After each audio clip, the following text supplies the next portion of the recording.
Tiba-tiba Nurul langsung berdiri dengan kasarnya sampai akhirnya buat bunyi kursi yang kuat tuh loh. Brak, dia bangun kayak gitu kan. Hai, wassalamualaikum warahmatullahi wabarakatuh. Terima kasih sudah klik video ini.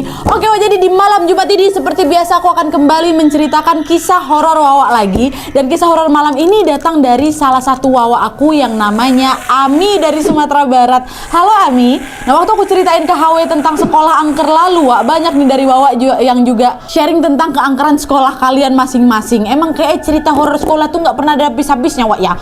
Pasti ada aja ya kan. Nah, ini nih termasuk kisah horor kita malam ini, di mana Ami ini juga menceritakan pengalaman horornya yang bukan hanya dia sendiri saja yang ngalamin, melainkan seluruh teman-teman di sekolahnya pun menjadi saksi, Wak, pada saat kejadian menyeramkan ini terjadi. Nah, penasaran kalian sama kisahnya kan? Atau kalian malah penasaran sama ini? Sama benda kecil yang terpampang di sini? Bentuknya memang kecil, Wak, memang, tapi manfaatnya banyak kali biar kalian tahu. Jadi, Wak, ini adalah Sharp Mobile Purifier tipe IgNM1 yang dapat melumpuhkan virus di udara, Wak. Nah, kenapa aku taruh ini di dekat aku? Karena Mobile Air Purifier dari Sharp ini bisa menghembuskan ion plasma cluster sebanyak 100.000 per cm kubik pada jarak tertentu. Nah, ion plasma cluster ini, Wak, bisa melumpuhkan virus dan bakteri yang berbahaya untuk kesehatan kita. Dan selain itu juga ion plasma cluster ini juga bisa menetralisir bau nggak sedap, bahkan bisa menurunkan stres dan menambahkan konsentrasi, Wak. Masa iya sekecil ini bisa banyak kali manfaatnya?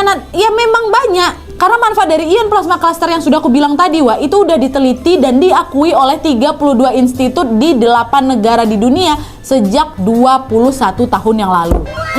Nah, di zaman pandemi kayak gini, Wak, memang penting kali punya alat kayak gini, ya kan? Keren. Nah, banyak kali kan memang manfaatnya, Wak. Benar-benar bisa menjaga kualitas udara di sekitar aku. Makanya aku taruh di dekat aku ini. Apalagi sekarang yang kalian tahu polusi udara udah semakin ngeri dan membahayakan pernafasan kan. Dan selain itu juga, Wak, ya, yang aku suka dari air purifier ini adalah karena ukurannya mini, Wak, compact, bisa dibawa kemana-mana. Ada warna hitam dan ada warna putih juga. Nah, karena bentuknya yang praktis ini, jadi penjernih udara ini dapat digunakan dengan dua cara, Wak. Bisa digantung di leher untuk temenin kalian keluar rumah atau saat ketemu orang banyak, atau juga bisa diletakkan di atas meja kayak gini. Bisa kalian taruh di samping meja tempat tidur kalian. Nah, ini aku juga bisa nih taruh pada saat aku lagi syuting sama kalian. Berat kan kalau misalnya digantung di leher? Tidak, Wak, tidak. Enteng kali. Cuma 110 gram. Dan ini lihat ya, ukurannya itu memang cuma kayak sebesar telapak tangan aku aja, ya kan? Lebih besar lagi telapak tangan aku, lebih kecilnya. Kecil, praktis sekali. Itulah kenapa aku selalu membawa ion plasma cluster ini kemanapun aku berada, karena banyak kali manfaatnya, Wak, ya kan? Nah, sekarang nih barulah ya kita masuk ke kisah horor Wawa di sekolah lagi. Check it out.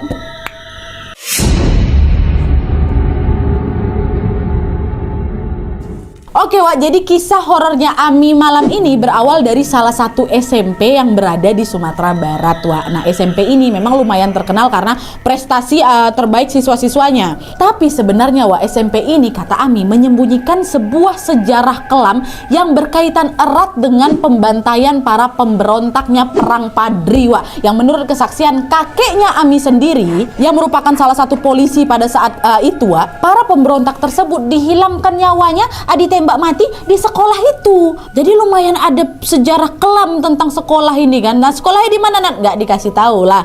Tapi yang jelas, Wak, sejak kelas 1 SMP, Ami ini mengaku sebenarnya di sekolah ini memang udah banyak kali, Nat, kejadian aneh. Mulai dari cerita teman-temannya Ami, bahkan pengalaman pribadi Ami sendiri. Nah, di sini Ami mau ceritain kejadian yang menurut Ami paling epic, Wak. Jadi kisahnya itu bermula pada saat Ami ini duduk di kelas 2 SMP. Nah, posisi kelas dalam SMP mereka itu kayak berhadap-hadapan gitu, Wak. Misalnya nanti di sisi kanannya itu kelas 81 sampai 85. Nah, nanti di sisi kirinya 86 sampai 89. Dan nanti di antara kelas tersebut ada kayak lapangan berumput gitu loh, Wak. Dan di ujungnya itu kayak ada kantin dekat 89. 89 tadi di sini, di situ. Nah, kebayang ya kalian kurang lebih posisinya. Nah, posisi kelas Ami dan teman-temannya tempati adalah di kelas 89 ini, Wak, yang di dekat kantin. Di mana kelas itu merupakan bekas gudang tempat kerajinan, Wak, yang memang disengaja diubah menjadi kelas reguler karena sekolah mereka ini lagi kayak kekurangan kelas gitulah. Dan selain kelas ini merupakan bekas ruang kerajinan, konon katanya juga nih, Wak, ya, di kelas itu ada jasad anak kecil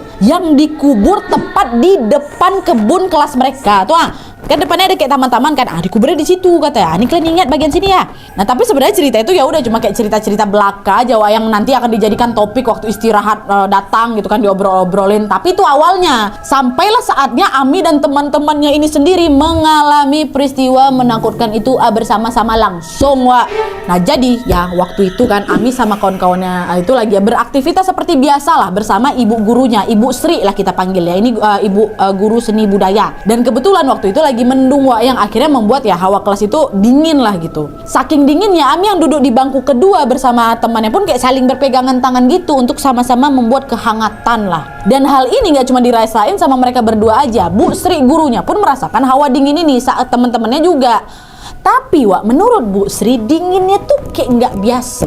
Bu Sri merasa ada yang nggak beres dengan hawa dingin itu. Akhirnya Bu Sri pun mintalah kepala sekolah kepala kelas untuk nak tolong tutup jendela sama pintu ya biar anginnya nggak masuk. Dingin kali suasana hari ini gitu kan. Dan Ami serta teman-teman di sekelasnya pun juga merasakan dingin yang ada di kelas itu tuh kayak betul-betul aneh kali gitu dinginnya Wak. Kayak betul-betul nusuk kali. Mendung gak cuma hari itu aja, beberapa kali juga udah pernah mendung, tapi gak pernah sedingin ini. Tapi kenapa pas mendung kali ini itu kayak nusuk kali rasanya. Gak pernah ya kayak gitu Nat. Tapi ya meskipun begitu pelajaran pun tetap berlangsung Wak seperti biasa, walaupun dengan suasana yang aneh tersebut.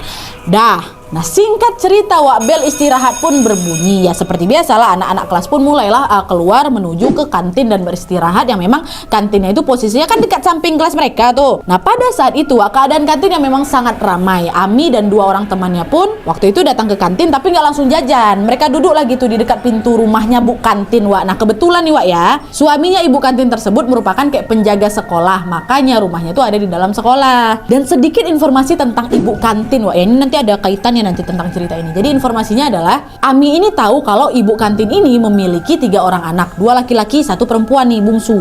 Nah anak bungsu perempuannya Ibu Kantin ini berusia sekitar 8 tahun Wak, dan dia punya kebiasaan selalu kayak kelihatan mondar-mandir gitulah di sekitar rumah setiap kali jam istirahat. Lumayan aktif gitulah Wak anaknya. Entah itu dia main, entah itu dia berangkat sekolah, ataupun dia bantu mamanya. Pokoknya lebih sering kelihatan anak ketiga ini dibanding 2 abang-abangnya itu. Nah hari itu entah kenapa Ami ini kayak malah kecarian si adek ini di mana gitu. Kita sebut aja nama adek ini Mimi ya. Mana si Mimi ya, kok tumben-tumbennya nggak nampak. Biasa jam-jam segini udah nongol dia ini dekat kantin. Kok ini nggak ya tumben-tumbennya. Mungkin lagi ada di dalam gitu ya, apalagi kayak gimana. Udah tuh nggak begitu diambil pusing tuh sama Ami Wak. Sampailah akhirnya setelah Ami dan teman-temannya ini memutuskan untuk ayo kita ambil tempat duduk makan kita lagi. Nah Ami waktu itu sekilas melihat di depan kelasnya mereka yang bersampingan sama kantin tadi kan ada taman kan Wak. Nah di sana Ami lihat ada kawannya yang namanya Nurul. Nah Nurul ini Wak merupakan anak yang lumayan populer kali lah di sekolahnya, karena Nurul itu memiliki wajah yang cantik, tubuhnya tuh berisi, pipinya cabi. Anaknya juga suka ceplos-ceplos kata si Abi, dan kadang suka nyindir penampilan orang kata si Abi Wak, si Nurul ini.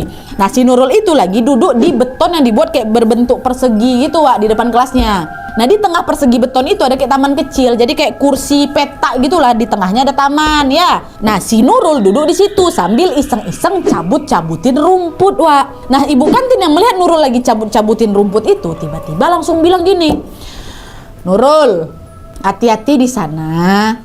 Jangan salah cabut Nurul. Nah Nurul yang dengar itu ya udah dia cuma diam aja dan menganggap omongan ibu itu ya omongan angin lalu aja lah Wak. Nurul tetap dulu dicabut-cabutnya lah rumput-rumput itu kan, sambil dia ngobrol sama kawan-kawannya yang memang berada di sana juga.